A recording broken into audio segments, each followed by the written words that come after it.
प्रणाम मित्रों, अमित के स्टडी चैनल पर आपका स्वागत है। आज की वीडियो में हम बात करने वाले हैं मैथ्स क्विज की। तो आइए इस क्विज का सबसे पहले क्वेश्चन की ओर बढ़ते हैं। एक अधिवर्ष में कितने दिन होते हैं? तो हमें बताना है एक अधिवर्ष में कितने दिन होते हैं। तो इसका सही जवाब है 366 दिन। अधिवर्ष हम लीप वर्ष को बोलते हैं और लीप वर्ष में 366 दिन होते हैं। अब क्वेश्चन नंबर सेकंड, एक सामान्य वर्ष में कितने दिन होते हैं? हमें यहाँ पर बताना है सामान्य वर्ष में कितने दिन होते हैं। तो सामान्य वर्ष में दिन होते हैं 365। तो एक वर्ष में 365 दिन होते हैं। क्वेश्चन नंबर 3, एक दर्जन में कितनी वस्तुएं होती हैं? तो यहाँ पर हमें बताना है एक दर्जन में कितनी वस्तुएं होती हैं। तो एक दर्जन में वस्तुएं होती हैं 12। जैसे हमने देखा भी है, यदि हम बाज़ार से एक दर्जन केले लेते हैं तो वह हमें 12 केले देता है। तो एक दर्जन में 12 वस्तुएं होती हैं। क्वेश्चन नंबर 4, सबसे छोटी सम संख्या कौन सी है? तो यहाँ पर हमें सबसे छोटी सम संख्या बताना है कौन सी है। तो हमें पता है कि सम संख्या उनको बोलते हैं जो संख्या 2 से पूरी पूरी विभाजित हो जाती है। जैसे 2 एकम 2, 2 दूनी 4, 2 तिया 6, 2 चौक 8, 2 पंजे 10, 2 छक्की 12 और इसी तरह से 2 का पहाड़ा जहाँ तक भी चलता जाएगा वो सभी सम संख्याएं हैं। 2 के पहाड़े में जितनी भी सभी संख्याएं आ रही हैं वो सभी सम संख्याएं हैं। तो इन संख्याओं में सबसे छोटी सम संख्या है 2, इसलिए इस क्वेश्चन का राइट आंसर होगा 2। अब पांचवा क्वेश्चन, 1 किलोमीटर में कितने मीटर होते हैं? यहाँ पर हमें बताना है 1 किलोमीटर में कितने मीटर होते हैं। तो इस क्वेश्चन का राइट आंसर होगा 1000 मीटर। बिल्कुल 1 किलोमीटर में 1000 मीटर होते हैं। क्वेश्चन नंबर 6, आधे को गणितीय रूप में कैसे लिखा जाता है? आधे को गणितीय रूप में कैसे लिखा जाता है? तो आधे को गणितीय रूप में लिखा जाता है 1/2 या फिर 1/2। अब क्वेश्चन नंबर 7, फरवरी माह में कितने दिन होते हैं? इस क्वेश्चन में हमें बताना है फरवरी माह में कितने दिन होते हैं। तो इस क्वेश्चन का राइट आंसर होगा 28 दिन। फरवरी माह में 28 दिन होते हैं। अब क्वेश्चन नंबर 8 में हमें बताना है लीप वर्ष में फरवरी माह में कितने दिन होते हैं। तो हमें यहाँ पर बताना है लीप वर्ष में फरवरी माह में कितने दिन होते हैं। तो आपको बता दें कि सामान्य वर्ष में 365 दिन होते हैं और लीप वर्ष में 366 दिन होते हैं। मतलब लीप वर्ष में एक दिन अतिरिक्त होता है, एक दिन फालतू होता है। तो ये जो फालतू दिन है ये फरवरी महीने में ही होता है, इसलिए फरवरी महीने में 29 दिन होंगे लीप वर्ष में और सामान्य वर्ष में होंगे फरवरी महीने में 28 दिन। तो इसका राइट आंसर रहेगा 29 दिन। अब क्वेश्चन नंबर 9, एक सेब के 5 बराबर भाग करके आपको 2 भाग मिले, तो बताओ आपको सेब की कौन सी भिन्न मिली? देखिए यहाँ पर सेब के 5 बराबर भाग किए गए हैं, इसलिए 5 को हम लाइन के नीचे लिखेंगे और 5 में से आपको 2 भाग मिले हैं, इसलिए 2 भाग ऊपर लिखा जाएगा। तो आपको सेब की कौन सी भिन्न मिली? 2/5 अर्थात 2/5। अब क्वेश्चन नंबर 10, 12, 15, 18, 21 और इसके बाद है क्वेश्चन मार्क। यहाँ पर इस क्वेश्चन में हमें बताना है कि क्वेश्चन मार्क के स्थान पर कौन सी संख्या आएगी। तो प्रश्नवाचक चिन्ह के स्थान पर कौन सी संख्या आएगी? इस क्वेश्चन में हम देख रहे हैं कि 12 में 3 जोड़ने पर 15 आता है और इसी प्रकार 15 में 3 जोड़ने पर 18 आता है और 18 में 3 जोड़कर 21 आता है। तो हमें 21 में 3 जोड़ना पड़ेगा, तो इससे हमारे पास आ जाएगा 24। तो प्रश्नवाचक के चिन्ह के स्थान पर संख्या आएगी 24।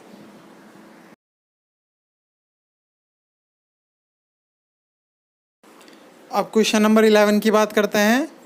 त्रिभुज का एक कोना काटने पर कितने कोने बचेंगे? तो बहुत ही इंटरेस्टिंग क्वेश्चन है ये। तो यहाँ पर मैं एक त्रिभुज बना देता हूँ। देखिए मैंने एक त्रिभुज बना दिया है और लाल रंग से मैंने इसके 3 कोने दिखा दिए हैं, 1 2 3 करके, और मैं इसमें से एक कोना काट देता हूँ। और अब हम इसके कोने गिनते हैं। अब इसमें कितने कोने बचे हैं? अब इसमें कोने बचे हैं 4। देखिए 1 2 3 और 4, तो इसका राइट आंसर रहेगा 4। अब बारी है क्वेश्चन नंबर 12 की। 1 किलोग्राम ज़्यादा है या 900 ग्राम? तो हमें यहाँ पर बताना है कि 1 किलोग्राम ज़्यादा होता है या 900 ग्राम ज़्यादा होता है। तो इसका आंसर आपको बता देते हैं। 1 किलोग्राम में 1000 ग्राम होते हैं। तो यहाँ पर हमसे पूछा गया है कि 1000 ग्राम ज़्यादा है या 900 ग्राम ज़्यादा। तो आप सभी जानते ही हैं 1000 ग्राम ज़्यादा होता है, इसलिए 1 किलोग्राम ज़्यादा है। दोस्तों यदि वीडियो अच्छी लगे तो लाइक का बटन ज़रूर दबा देना और साथ ही साथ चैनल को भी सब्सक्राइब कर लेना, और हाँ, घंटी का बटन दबाना मत भूलना। अब बात करते हैं क्वेश्चन नंबर 13 की। 4 अंकों की सबसे बड़ी संख्या कौन सी है? तो हमें 4 अंकों की सबसे बड़ी संख्या बताना है। तो 4 अंकों की सबसे बड़ी संख्या होती है 9999।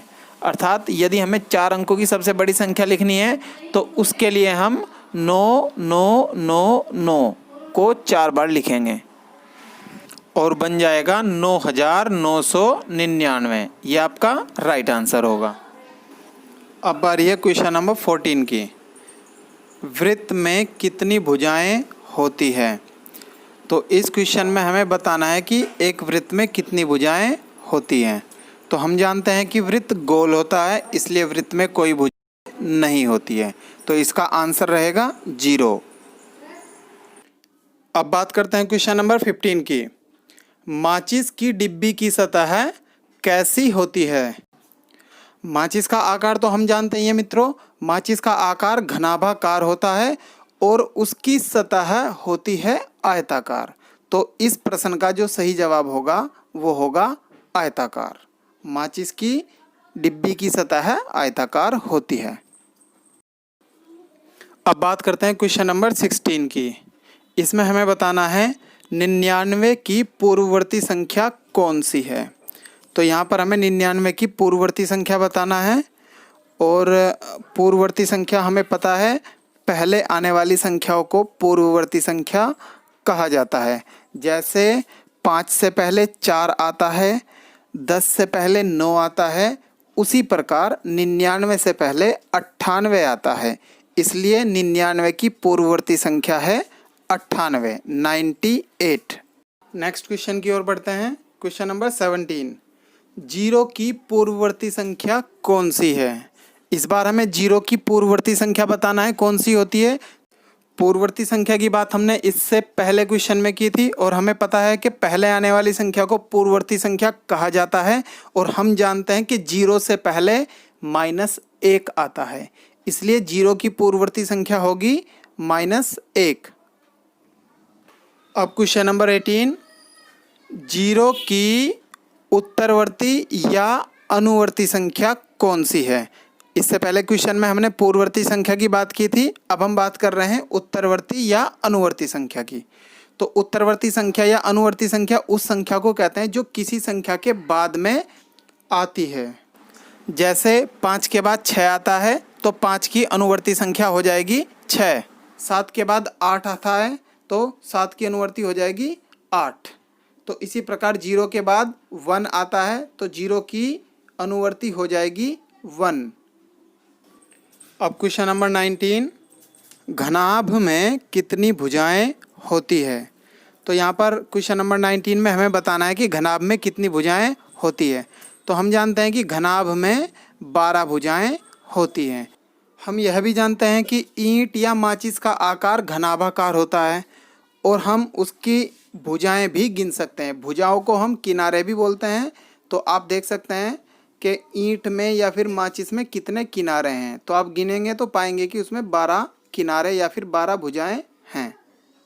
और आज की सीरीज का अब अंतिम क्वेश्चन है, क्वेश्चन नंबर 20। इसमें हमें बताना है घन में कितने फलक होते हैं। तो आप बताइए कि घन में कितने फलक होते हैं। तो आपको सबसे पहले तो यही पता होना चाहिए कि फलक किसे बोलते हैं। घन, जैसे हमने लूडो का पासा देखा है, तो लूडो के पासे पर 1 से लेके 6 तक की संख्याएं लिखी रहती हैं। या फिर आपने बिंदु बिंदु उन पर बने देखे होंगे। एक सतह पर उसकी एक बिंदु रहता है और दूसरी सतह पर 2 बिंदु, इसी प्रकार छठी सतह पर उसकी 6 बिंदु रहते हैं। तो जिन सतहों पर वे बिंदु लिखे होते हैं या फिर बिंदु बने होते हैं, उन्हीं सतहों को हम फलक बोलते हैं। तो इस प्रकार से घन में 6 फलक होते हैं। और अब एक क्वेश्चन आपके लिए है। इस क्वेश्चन का आंसर आपको कमेंट बॉक्स में लिखना है। आपको बताना है गोले में कितनी सतह होती हैं। तो यदि ये वीडियो आपको पसंद आई है तो आप इस वीडियो को लाइक और शेयर करना मत भूलिएगा। और मैं मिलूंगा आपसे इससे आगे की वीडियो में। तब तक के लिए वंदे मातृभूमि।